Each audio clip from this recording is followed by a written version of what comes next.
बिस्मिल्लाहिर्रहमानिर्रहीम। अस्सलाम वालेकुम। सादगी का फतवा तो हर कोई देता है, मगर मरता हर कोई बेहयाई पर ही है। सबसे ज़्यादा ख़तरनाक औरत वो है जिसका मर्द उसके काबू में हो। अपनी बीवी से मोहब्बत हो जाना बुढ़ापे की निशानी है।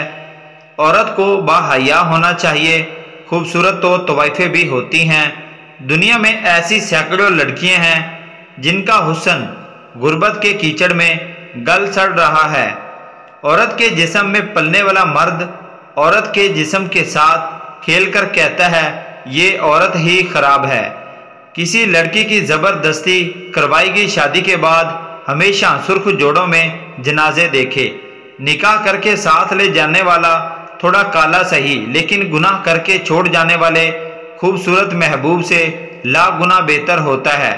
औरत जिसे जिंदा दरगो किया जाता था, आज इज्जत देने वाले इस्लाम से आज़ादी चाहती है। नस्ली बकरी की कानों से और खूबसूरत लड़की के पाँव से पहचान की जाती है।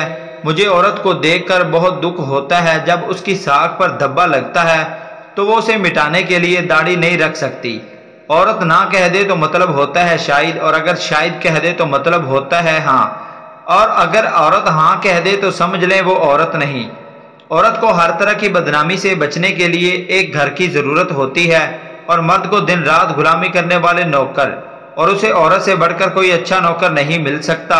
इसलिए रोटी कपड़ा मंजूर करके मर्द ये सौदा कबूल कर लेता है और उसे हमारे माशरे में ब्याह के नाम से याद किया जाता है। मोहब्बत में सब ताकतें होती हैं, बस एक बोलने की कुव्वत नहीं होती। सीरत के सिर्फ रोंडी रोने होते हैं, मरते सब जिस्म पर ही हैं। औरत के जिस्म तक पहुंचने के लिए मर्द दो काम करता है जो कि औरत को नहीं पता लगता। पहला काम हमदर्दी दिखाता है, दूसरा काम औरत को यकीन दिलाता है कि वो खूबसूरत है। दोस्तों, अगर आपको ये हमारी वीडियो अच्छी लगी है तो हमारे चैनल को सब्सक्राइब कर दीजिएगा, साथ ही बेल आइकन को प्रेस कर दीजिएगा ताकि मजीद ऐसी वीडियोस आप तक बर वक्त पहुंच सकें।